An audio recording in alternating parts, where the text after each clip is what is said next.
ವೀಕ್ಷಕರೇ, ಅಮೆಜಾನ್ ಅರಣ್ಯ ಇದು ವಿಶ್ವದಲ್ಲಿ ಅತ್ಯಂತ ದೊಡ್ಡ ಕಾಡು. ಇಷ್ಟು ದೊಡ್ಡ ಹಾಗೂ ಭಯಾನಕವಾದಂತ ಈ ಒಂದು ಕಾಡಲ್ಲಿ ನಿಮ್ಮನ್ನ ಒಬ್ಬರೇ ಬಿಟ್ಟು ಬಂದ್ರೆ ಹೇಗಿರುತ್ತೆ ಅಂತ ಒಂದ್ಸಾರಿ ಊಹೆ ಮಾಡಿ ನೋಡಿ.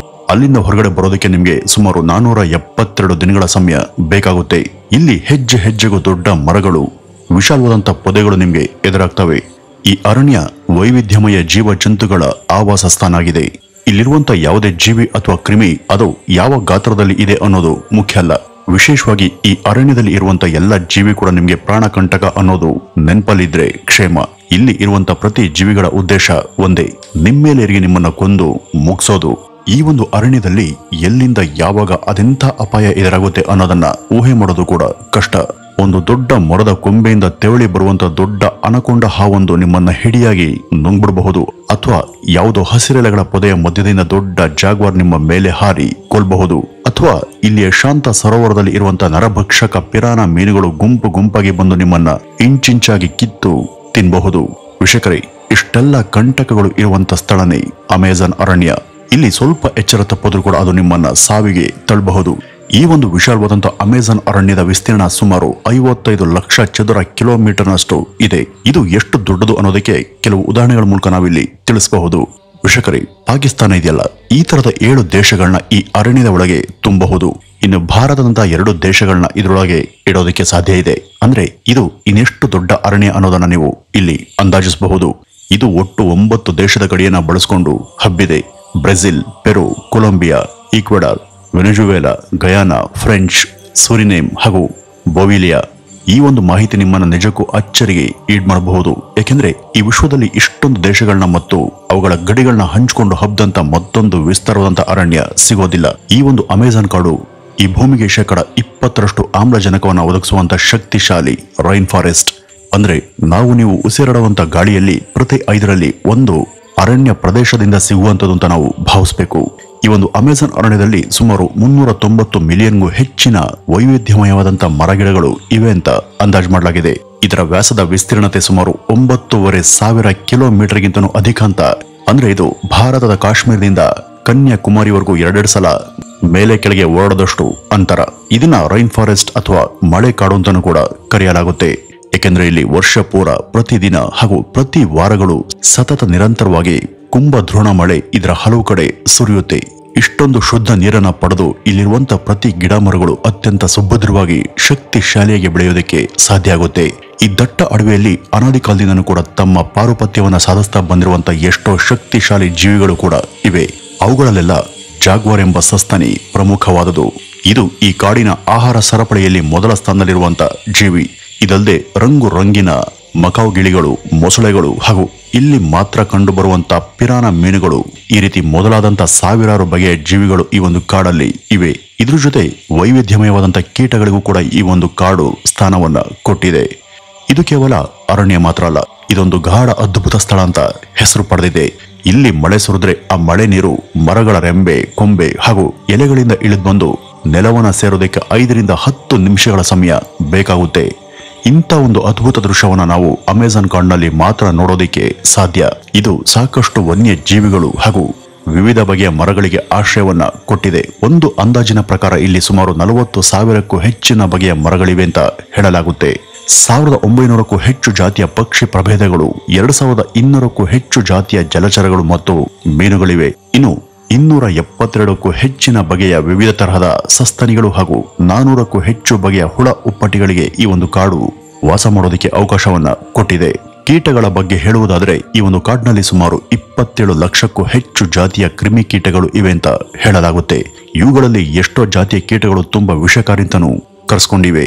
ಈ ಅರಣ್ಯ ದೂರದಿಂದ ಹಾಗೂ ಮೇಲ್ನೋಟಕ್ಕೆ ನೋಡೋದಕ್ಕೆ ತುಂಬಾ ಸುಂದರವಾಗಿ, ಮನೋಹರವಾಗಿ ಕಾಣಿಸುತ್ತೆ. ಆದ್ರೆ ಇದರ ಒಳಗೆ ಅತ್ಯಂತ ಭಯಂಕರವಾದಂತ ಕಂಟಕಗಳನ್ನ ಇದು ಒಳಗೊಂಡಂತ ಕಾಡು. ಇಲ್ಲಿರುವಂತ ಸಣ್ಣ ಕೀಟದಲ್ಲೂ ಕೂಡ ವ್ಯಕ್ತಿಯ ಪ್ರಾಣ ತೆಗೆಯುವಷ್ಟು ವಿಷ ತುಂಬಿದೆ. ಈ ಇಡೀ ಅರಣ್ಯದಲ್ಲಿ ಅತ್ಯಂತ ಅಪಾಯಕಾರಿ ಜೀವಿ ಅಂದ್ರೆ ಅದು ಇಲ್ಲಿ ಮಾತ್ರ ಕಾಣಸಿಗುವಂತ ಗ್ರೀನ್ ಅನಕೊಂಡ. ಇದು ಸದ್ಯ ವಿಶ್ವದಲ್ಲೇ ಅತ್ಯಂತ ಉದ್ದನೆಯ ಹಾಗೂ ದೊಡ್ಡ ಗಾತ್ರದ ಹಾವು ಅಂತ ಕರೆಸ್ಕೊಂಡಿದೆ. 30 ಅಡಿಗಿಂತನೂ ಕೂಡ ದೊಡ್ಡದಾಗಿ ಬೆಳೆಯುವಂತ ಇದು ಸುಮಾರು 2.5 ಟನ್ಗಿಂತನೂ ಹೆಚ್ಚು ತೂಕ ಇರುತ್ತೆ. ಇದು ವಿಷಕಾರಿ ಅಲ್ಲದೆ ಇದ್ರೂ ಕೂಡ ತನ್ನ ದೇಹಕ್ಕಿಂತ ದಪ್ಪ ಇರುವಂತ ಇತರೆ ಜೀವಿಗಳನ್ನ ನುಂಗಿ ಹಿಂಡಿ ಹಿಪ್ಪೆ ಮಾಡುವಷ್ಟು ಇದು ಶಕ್ತಿಶಾಲಿ. ಇಲ್ಲಿ ಅನಕೊಂಡ ಹಾವು ಮಾತ್ರವಲ್ಲದೆ ವಿಷಪೂರಿತವಾದಂತಹ ಕಿಂಗ್ ಕೋಬ್ರಾ, ಬ್ಲಾಕ್ ಕೋಬ್ರಾ ಹಾಗೂ ಇತರ ಅಪಾಯಕಾರಿ ಹಾವುಗಳು ಮತ್ತು ಸರೀಸೃಪಗಳು ಕೂಡ ಇವೆ. ಈ ಅರಣ್ಯದಲ್ಲಿ ಕಾಣಸಿಗುವಂತ ಇನ್ನೊಂದು ಅಪಾಯಕಾರಿ ಕೀಟ ಅಂದ್ರೆ ಅದು ಗಾಢ ಮೆರೂನ್ ಬಣ್ಣದ ಬುಲೆಟ್ ಆಂಟ್. ಇದು ವಿಶ್ವದಲ್ಲಿ ಅತ್ಯಂತ ವಿಷಕಾರಿ ಹಾಗೂ ದೊಡ್ಡ ಗಾತ್ರದ ಇರುವೆ ಅಂತ ಕರ್ಸ್ಕೊಂಡಿದೆ. ಇದರ ಗಾತ್ರ 4.5 ಸೆಂಟಿಮೀಟರ್ಗಿಂತನೂ ಕೂಡ ಅಧಿಕ. ಈ ಇರುವೆ ಕಡಿದ್ರೆ ಅದರ ಉರಿಯನ್ನ ಸಹಿಸಿಕೊಳ್ಳೋದು ತುಂಬಾ ಕಷ್ಟ. ಇದರ ಕಡಿತದಿಂದ ಆ ವ್ಯಕ್ತಿಗೆ ಸಾವು ಕೂಡ ಸಂಭವಿಸುವಂತ ಚಾನ್ಸ್ ಇರುತ್ತೆ. ಈ ಇರುವೆ ಕಡಿತ ಕೊಡುವಂತ ವೇದನೆ ಅದೊಂದು ನರಕ ಯಾತನೆ ಅಂತಾನೆ ಹೇಳಬಹುದು. ಸರಳವಾಗಿ ಹೇಳುವುದಾದರೆ ಈ ಒಂದು ನೋವನ್ನು ಅನುಭವಿಸೋದಕ್ಕಿಂತ ಸಾಯೋದೇ ಮೇಲು ಅಂತ ಅನ್ಸುತ್ತೆ. ಈ ಒಂದು ಕಾಡಲ್ಲಿ ಇಂಥ ಎಷ್ಟೋ ಮಾರಣಾಂತಿಕವಾದಂತ ಕೀಟಗಳು, ಜೀವಿಗಳು ನಮ್ಗೆ ಎದುರಾಗ್ತವೆ. ಅಮೆಜಾನ್ ಕಾಡಿನ ನಡುಮಧ್ಯ ಇರುವಂತಹ ನದಿ ಹೆಸರೇ ಅಮೆಜಾನ್ ನದಿ. ಇದು ವಿಶ್ವದಲ್ಲೇ 2ನೇ ಅತ್ಯಂತ ಉದ್ದನೆಯ ಹಾಗೂ ಆಳದ ನದಿ. ಮೊದಲ ಸ್ಥಾನದಲ್ಲಿ ಈಜಿಪ್ಟ್ನಲ್ಲಿ ಹರಿಯುವಂತ ನೈಲ್ ನದಿ ಬರುತ್ತೆ. ಈ ಅಮೆಜಾನ್ ನದಿಯ ಉದ್ದ ಸುಮಾರು 6480 ಕಿಲೋಮೀಟರ್ ಅಷ್ಟು ಇದೆ. ಇನ್ನು ಇದು 380 ಅಡಿಗಿಂತನೂ ಕೂಡ ಹೆಚ್ಚು ಆಳದ ನದಿ. ಮೇಲ್ನೋಟಕ್ಕೆ ಇದರ ಮೇಲ್ಮೈ ತುಂಬಾ ನಿಧಾನವಾಗಿ ಹರಿಯುತ್ತೆ ಅಂತ ನಮ್ಗೆ ಅನ್ಸುತ್ತೆ. ಆದ್ರೆ ಈ ನದಿಯ ವೇಗ ನಮ್ಮ ಊಹೆಯೂ ಕೂಡ ನಿಲ್ಕದ್ದು. ಇದು ಪ್ರತಿ ಸೆಕೆಂಡ್ಗೆ ಸುಮಾರು 2,19,000 ಕ್ಯೂಬೆಟ್ ಮೀಟರ್ನಷ್ಟು ನೀರನ್ನ ಹೊರಹಾಕುತ್ತೆ. ಈ ನದಿ ಹರಿಯುವಂತ ವೇಗ ಅಥವಾ ಇದರ ಒಳಹರಿವು ಎಷ್ಟೊಂದು ಅಪಾಯಕಾರಿ ಹಾಗೂ ಎಷ್ಟು ಭಯಂಕರ ಸ್ಪೀಡ್ ಅಂದ್ರೆ ಇದೇನಾದ್ರೂ ಈಜಿಪ್ಟಿನ ಮೇಲೆ ಹರಿದಾಡಿದ್ರೆ ಕೆಲವೇ ಕ್ಷಣಗಳಲ್ಲಿ ಈಜಿಪ್ಟ್ನಲ್ಲಿರುವಂತ ಸಿಟಿ ಸ್ಟಾರ್ ಶಾರ್ಮ್ ಎಲ್ ಶೇಖ್ ಎಂಬ ಒಂದು ಮಿನಿ ಟೌನ್ ಸುಲಭವಾಗಿ ಕೊಚ್ಚಿಕೊಂಡು ಹೋಗುತ್ತೆ. ವಿಶ್ವದ 14 ಬಗೆಯ ಶಕ್ತಿಶಾಲಿ ನದಿಗಳ ವೇಗ ಕೂಡ ಈ ಒಂದು ನದಿಯ ವೇಗಕ್ಕೆ ಸಮ ಅಲ್ಲ ಅಂದ್ರೆ ನೀವು ಊಹೆ ಮಾಡ್ಕೊಳ್ಳಿ. ಇದು ಇನ್ನೆಂತ ವೇಗದ ನದಿ ಅಂತ. ಈ ಒಂದು ನದಿಯ ನೀರು ಇಲ್ಲಿಯ ಮರ, ಗಿಡಗಳು ಹಾಗೂ ಇತರ ವನ್ಯ ಜೀವಿಗಳಿಗೆ ಆಧಾರ. ಆ ಒಂದು ನೀರೇ ಆವಿಯಾಗಿ ಮಳೆಯಾಗಿ ಸುರಿದು ನಂತರ ಪೆಸಿಫಿಕ್ ಮಹಾಸಾಗರ ಹಾಗೂ ಅಟ್ಲಾಂಟಿಕ್ ಸಾಗರಗಳನ್ನ ಸೇರುತ್ತೆ. ಇದು ಸಾಕಷ್ಟು ವಿವಿಧ ಬಗೆಯ ಜಲಚರಗಳಿಗೂ ಕೂಡ ಆಶ್ರಯವನ್ನ ಕೊಟ್ಟಿದೆ. ಅದರಲ್ಲಿ ಮುಖ್ಯವಾದುದು ಪಿಂಕ್ ಡಾಲ್ಫಿನ್. ಪಿಂಕ್ ಬಣ್ಣದ ಈ ಜೀವಿ ತನ್ನ ಆಕರ್ಷಕ ಬಣ್ಣದಿಂದಾಗಿ ನೋಡುಗರ ಗಮನವನ್ನ ಸೆಳೆಯುತ್ತೆ. ಈ ಗುಲಾಬಿ ಬಣ್ಣದ ಡಾಲ್ಫಿನ್ ಸುಮಾರು 9 ಅಡಿ ಉದ್ದ ಹಾಗೂ 200 ಕೆಜಿಯಷ್ಟು ತೂಕವನ್ನ ಹೊಂದಿದೆ. ಇದರ ಜೊತೆ ತುಂಬಾ ಅಪಾಯಕಾರಿಯಾದ ಮಾಂಸಾಹಾರಿ ಮೊಸಳೆಗಳು ಕೂಡ ಈ ಒಂದು ನದಿಯಲ್ಲಿ ಸಾವಿರಾರು ಸಂಖ್ಯೆಯಲ್ಲಿ ಸಿಗ್ತವೆ. ಇವು ತಮ್ಮ ಹಸಿವನ್ನ ತೀರಿಸಿಕೊಳ್ಳೋದಕ್ಕೆ ಯಾವ ಮಟ್ಟಕ್ಕೆ ಬೇಕಾದರೂ ಹೋಗ್ತವೆ. ಅಮೆಜಾನ್ ನದಿಯಲ್ಲಿ ವಾಸ ಮಾಡುವಂತ ಗುಲಾಬಿ ಬಣ್ಣದ ಡಾಲ್ಫಿನ್ ಇಲ್ಲಿರುವಂತ ಎಲ್ಲಾ ಜಲಚರಗಳಿಂದ ಕೂಡ ತುಂಬಾ ಬುದ್ಧಿವಂತ ಜೀವಿ ಅಂತ ಹೆಸರಾಗಿದೆ. ಈ ನದಿಯಲ್ಲಿ ಕಾಣಸಿಗುವಂತ ಇನ್ನೊಂದು ವಿಭಿನ್ನ ಜಲಚರದ ಹೆಸರು ಎಲೆಕ್ಟ್ರಿಕ್ ಈಲ್. ಇದು 6 ಅಡಿಗಿಂತಲೂ ಕೂಡ ಹೆಚ್ಚು ಉದ್ದ ಇರುವಂತ ಸುಮಾರು 860 ವೋಲ್ಟ್ನಷ್ಟು ವಿದ್ಯುತ್ ಉತ್ಪಾದನೆಯನ್ನ ಮಾಡುತ್ತೆ. ಇದು ಅದ್ಭುತ ವಿದ್ಯುತ್ ಶಕ್ತಿಯಿಂದ ಅದನ್ನ ಬೇಟೆಯಾಡಲು ಹಾಗೂ ಶತ್ರುಗಳಿಂದ ಪಾರಾಗೋದಿಕ್ಕೆ ಬಳಸಿಕೊಳ್ಳುತ್ತೆ. ಇದು ತನ್ನಲ್ಲಿರುವಂತಹ ಆ ಒಂದು ಶಕ್ತಿಯಿಂದಾಗಿ ತಾನು ಬೇಟೆಯಾಡುವಂತ ಜೀವಿಯನ್ನ ಮರಗಟ್ಟಿಸಿ ಅದನ್ನ ಸ್ತಬ್ಧಗೊಳಿಸಿ ಭಕ್ಷಿಸುತ್ತೆ. ಸಾಮಾನ್ಯವಾಗಿ ಇದು ಮಾರಣಾಂತಿಕ ಜೀವಿ ಅಲ್ಲದಿದ್ರೂ ಕೂಡ ಇದರ ಸಹವಾಸಕ್ಕೆ ಹೋದವರಿಗೆ ಇದು ಪ್ರಾಣ ಕಂಟಕವಾಗಿ ಪರಿಣಮಿಸಬಹುದು. ಆದ್ರಿಂದ ಈ ಒಂದು ಜೀವಿಯಿಂದ ದೂರ ಇರೋದೇ ಕ್ಷೇಮ. ಇದು ಅಮೆಜಾನ್ ನದಿಯಲ್ಲಿ ಪ್ರಯಾಣ ಮಾಡುವಂತ ಎಷ್ಟೋ ಜನರನ್ನು ಕೂಡ ಕರೆಂಟ್ ಶಾಕ್ಗೆ ಒಳಪಡಿಸಿರುವಂತಹ ಉದಾಹರಣೆಗಳು ಕೂಡ ಇವೆ. ಇದು ಒಂದೇ ಏಟಿಗೆ ಯಾರನ್ನು ಕೊಲ್ಲುವುದಿಲ್ಲವಾದರೂ ಮನುಷ್ಯನ ನಾಡಿ ಬಡಿತವನ್ನ ಕೆಲವೇ ನಿಮಿಷಗಳ ಕಾಲ ಸ್ತಬ್ಧಗೊಳಿಸುವಷ್ಟು ಶಕ್ತಿ ಇದಕ್ಕಿದೆ. ಇನ್ನು ಈ ಒಂದು ನದಿಯಲ್ಲಿ ಈಜೋದಕ್ಕೆ ಯಾರಿಗಾದ್ರೂ ಗಟ್ಟಿ ಗುಂಡಿಗೆ ಬೇಕು. ಆದರೆ ಇಂಥ ಒಂದು ಸವಾಲನ್ನ ಪ್ರೋ ಡೈವರ್ ಒಬ್ರು ಸ್ವೀಕರಿಸಿದ್ರು. ಅವ್ರ ಹೆಸರು ಮಾರ್ಟಿನ್. ಈ ಅಮೆರಿಕದ ಈಜುಗಾರ ತಾನು ಅಮೆಜಾನ್ ನದಿಯನ್ನ ಸಂಪೂರ್ಣವಾಗಿ ಹಾಗೂ ಯಶಸ್ವಿಯಾಗಿ ಈಜು ಮುಗಿಸ್ತೇನೆ ಎಂಬ ಸವಾಲನ್ನ ಹಾಕಿದ್ರು. ಆದ್ರೆ ಈ ಒಂದು ಚಾಲೆಂಜ್ ನಾವು ಅಂದುಕೊಂಡಷ್ಟು ಸುಲಭ ಅಲ್ಲ. ಈ ನದಿಯೊಳಗೆ ಅಪಾಯಕಾರಿ ಮೊಸಳೆಗಳು, ಪಿರಾನಾ ಮೀನುಗಳು, ಡಾಲ್ಫಿನ್ಗಳು, ಎಲೆಕ್ಟ್ರಿಕ್ ಉತ್ಪಾದಿಸುವಂತ ಹೀಲ್ಗಳು, ಇಂಥ ಸಾಕಷ್ಟು ಅಪಾಯಗಳು ಇರೋದ್ರಿಂದ ಇವರು ತಮ್ಮ ಈ ಒಂದು ಪ್ರಯಾಣವನ್ನ ಸುಮಾರು 66 ದಿನಗಳವರೆಗೂ ನಡೆಸಿ ಆಮೇಲೆ ನಿಲ್ಲಿಸಬೇಕಾಯಿತು.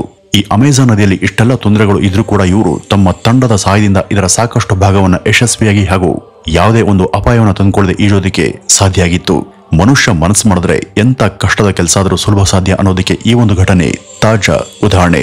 ವಿಶ್ವದ ಹಲವು ಸಾಹಸಮಯ ಪ್ರಯೋಗಗಳಲ್ಲಿ ಇದು ಕೂಡ ಒಂದು ಅಂತ ವರ್ಲ್ಡ್ ರೆಕಾರ್ಡ್ ಪಡೆದಿದೆ. ಈ ನದಿಯಲ್ಲಿ ನಮ್ಮನ್ನ ಇಡಿಯಾಗಿ ನುಂಗುವಂತ ಗ್ರೀನ್ ಅನಕೊಂಡಗಳು ಹಾಗೂ ನಮ್ಮನ್ನ ತುಂಡು ತುಂಡು ಮಾಡಿ ತಿನ್ನುವಂತಹ ಮಾಂಸಾಹಾರಿ ಮೊಸಳೆಗಳು ಹಾಗೂ ಕರೆಂಟ್ ಶಾಕ್ಗೆ ಗುರಿ ಮಾಡಿ ನಮ್ಮ ದೇಹವನ್ನ ಜಡ ಮಾಡುವಂತ ಎಲೆಕ್ಟ್ರಿಕ್ ಈಲ್ಗಳು ಸಾವಿರಾರು ಸಂಖ್ಯೆಯಲ್ಲಿ ಸಿಗ್ತವೆ. ಹಾಗೂ ನಮ್ಮ ದೇಹದ ಒಂದು ಸಣ್ಣ ಪೀಸ್ ಕೂಡ ಸಿಗದಂತೆ ಜೀವ ಸಹಿತವೇ ನಮ್ಮನ್ನ ಕತ್ತರಿಸಿ ನುಂಗಿ ಹಾಕುವಂತ ಪಿರಾನಾ ಮೀನುಗಳಲ್ಲದೆ ಇದುವರೆಗೂ ಬೆಳಕಿಗೆ ಬಾರದಿರುವಂತ ಇನ್ನು ಎಷ್ಟೋ ನಿಗೂಢ ಹಾಗೂ ಯಾರ ಕಣ್ಗೂ ಕಾಣದಿರುವಂತ ಅಪಾಯಕಾರಿ ಜಲಚರಗಳು ಕೂಡ ಈ ಒಂದು ನದಿಯಲ್ಲಿ ವಾಸ ಮಾಡ್ತಿರಬಹುದು ಅನ್ನೋದು ವಿಜ್ಞಾನಿಗಳ ವಾದ. ಈ ಅಮೆಜಾನ್ ಎಂಬ ದಟ್ಟ ಕಾಡಲ್ಲಿ ಇದುವರೆಗೂ ನಮಗೆ ಗೊತ್ತಾಗದೇ ಇರುವಂತಹ ಸಾವಿರಾರು ಸಂಖ್ಯೆಯ ನಿಗೂಢ ಬಗೆಯ ಸಸ್ತನಿಗಳು ಹಾಗೂ ಕ್ರಿಮಿ ಕೀಟಗಳು ಇರಬಹುದು ಅಂತ ಮೊದಲಿಂದನೂ ಕೂಡ ನಂಬಲಾಗಿದೆ. ಆದ್ರೆ ಅವುಗಳನ್ನ ಹುಡುಕೋದಿಕ್ಕೆ ಹೊರಟವರು ಅಷ್ಟೇ ನಿಗೂಢವಾಗಿ ಕಣ್ಮರೆಯಾಗಿರೋದು ಕೂಡ ಸತ್ಯನೇ. ಇಲ್ಲಿ ಇರುವಂತ ಇನ್ನೊಂದು ಅಪಾಯ ಅಂದ್ರೆ ಈ ಒಂದು ಅಡವಿಯಲ್ಲಿ ವಾಸ ಮಾಡುವಂತ ಕಾಡು ಜನರು. ಒಂದು ಲೆಕ್ಕದ ಪ್ರಕಾರ ಇಲ್ಲಿ ಸುಮಾರು 600ಕ್ಕೂ ಹೆಚ್ಚಿನ ಟ್ರೈಬಲ್ ಜನ ಪಂಗಡಗಳು ಇವೆ ಅಂತ ಹೇಳಲಾಗಿದೆ. ಇವರೆಲ್ಲರೂ ಕೂಡ ಮಾಂಸಾಹಾರಿಗಳಾಗಿದ್ದು ಇವರಲ್ಲಿ ಸಾಕಷ್ಟು ಜನ ನರಭಕ್ಷಕರು ಕೂಡ ಇರಬಹುದು ಅಂತ ಹೇಳಲಾಗಿದೆ. ಈ ಒಂದೊಂದು ತಾಂಡಾಗೂ ಒಂದೊಂದು ದಿವ್ಯ ಪರಂಪರೆ, ಹಿನ್ನೆಲೆ, ಸಂಸ್ಕೃತಿ, ಇತಿಹಾಸ ಹಾಗೂ ಆಚರಣೆಗಳು ಇದ್ದಾವೆ. ಆಧುನಿಕ ಯುಗದ ಬಗ್ಗೆ ಯಾವುದೇ ಕಲ್ಪನೆ ಕೂಡ ಇರದಂತ ಇವರು ಇವತ್ತಿಗೂ ಕೂಡ ಸಮಾಜದಿಂದ ಸದಾ ದೂರನೇ ಇದ್ದಾರೆ. ಆಧುನಿಕ ಮನುಷ್ಯರನ್ನ ನೋಡಿದ್ರೆ ಕೆರಳಿ ಕೆಂಡಾಗುವಂತ ಇವರು ಮನುಷ್ಯರನ್ನ ಕೊಂದ್ಮುಗಿಸೋದಕ್ಕೂ ಹಿಂಜರಿಯದಂತ ಜನ. ಈ ಅಮೆಜಾನ್ ಕಾಡಿನ ನಿಗೂಢತೆಗಳಲ್ಲಿ ಇಲ್ಲಿ ಕಾಣ ಸಿಗುವಂತ ದೊಡ್ಡ ಗಾತ್ರದ ಅಚ್ಚರಿ ಮೂಡಿಸುವಂತ ನಾಸ್ಕಾ ಗೆರೆಗಳು ಕೂಡ ಮುಖ್ಯವಾದವು. ಈ ಚಿತ್ರಗಳನ್ನ ಒಂದ್ಸಲ ನೋಡಿ. ಇವೆಲ್ಲ ಬಾಹ್ಯಾಕಾಶದಿಂದ ಸರಿಯಾದಂತ ದೃಶ್ಯಗಳು. ಈ ಒಂದೊಂದು ಗೆರೆಗಳು ಕೂಡ 1-2 ಕಿಲೋಮೀಟರ್ನಷ್ಟು ಉದ್ದ ಹಾಗೂ ಅಗಲಕ್ಕೆ ಹಬ್ಬಿವೆ. ಇವುಗಳನ್ನ ಕನೆಕ್ಟ್ ಮಾಡಿದ್ರೆ ಒಂದು ನಿರ್ದಿಷ್ಟ ಅರ್ಥವನ್ನ ಸೂಚಿಸುವಂತ ಇವುಗಳು ಏನನ್ನೋ ಹೇಳೋದಕ್ಕೆ ಹೊರಟಿವೆ ಹಾಗೂ ಇವುಗಳನ್ನ ಈ ರೀತಿ ರಚಿಸಿದವರು ಯಾರು, ಯಾವಾಗ ರಚಿಸಿದ್ರು, ಯಾಕೆ ನಿರ್ಮಾಣ ಮಾಡಿದ್ರು ಅನ್ನೋದು ಇದುವರೆಗೂ ಯಾರಿಗೂ ಕೂಡ ಅಂದ್ರೆ ಯಾವ ವಿಜ್ಞಾನಿಗೂ ಗೊತ್ತಾಗಿಲ್ಲ. ಈ ಅಮೆಜಾನ್ ಕಾಡಲ್ಲಿ ಯಾರಿಗೂ ತಿಳಿಯದೇ ಇರುವಂತ ವಿಚಿತ್ರ ನಾಗರಿಕತೆ ಜನ ವಾಸ ಮಾಡ್ತಿರಬಹುದು ಅಥವಾ ಈಗಲೂ ಕೂಡ ಮಾಡ್ತಿರಬಹುದು ಅನ್ನುವಂತ ಥಿಯರಿ ಮೊದಲಿಂದನೂ ಕೂಡ ತಜ್ಞರ ವಲಯದಲ್ಲಿ ಚಾಲ್ತಿಯಲ್ಲಿದೆ. ವೀಕ್ಷಕರೇ, ಇಂಥ ಸಾಕಷ್ಟು ಉತ್ತರವಿಲ್ಲದಂತ ನಿಗೂಢತೆಗಳಿಗೆ ಕಾರಣ ಆಗಿರುವಂತ ಅಮೆಜಾನ್ ಕಾಡು ಶತಮಾನಗಳಿಂದನೂ ಕೂಡ ನಮಗೆ ಅರ್ಥವಾಗದ ಕೌತುಕತೆಯಾಗಿನೇ ಉಳಿದು ಹೋಗಿದೆ. ಮುಂದಿನ ದಿನಗಳಲ್ಲಿ ಇದರ ರಹಸ್ಯವನ್ನ ಬೇಯಿಸೋದಕ್ಕೆ ಮನುಷ್ಯನಿಗೆ ಸಾಧ್ಯ ಆಗಬಹುದು. ಆದ್ರೆ ಅಲ್ಲಿವರೆಗೂ ನಾವು ಕಾಯದೆ ವಿಧಿ ಇಲ್ಲ. ವೀಕ್ಷಕರೇ, ಈ ಒಂದು ಅಮೆಜಾನ್ ಕಾಡಿನ ಬಗ್ಗೆ ನಿಮ್ಮ ಅನಿಸಿಕೆ ಏನು ಅನ್ನೋದನ್ನ ಕಮೆಂಟ್ ನ ಮೂಲಕ ತಿಳಿಸಿ ಅಂತ ಹೇಳ್ತಾ ಈ ಒಂದು ವಿಡಿಯೋವನ್ನ ಇಲ್ಲಿಗೆ ಮುಗಿಸೋಣ. ನಮಸ್ಕಾರ.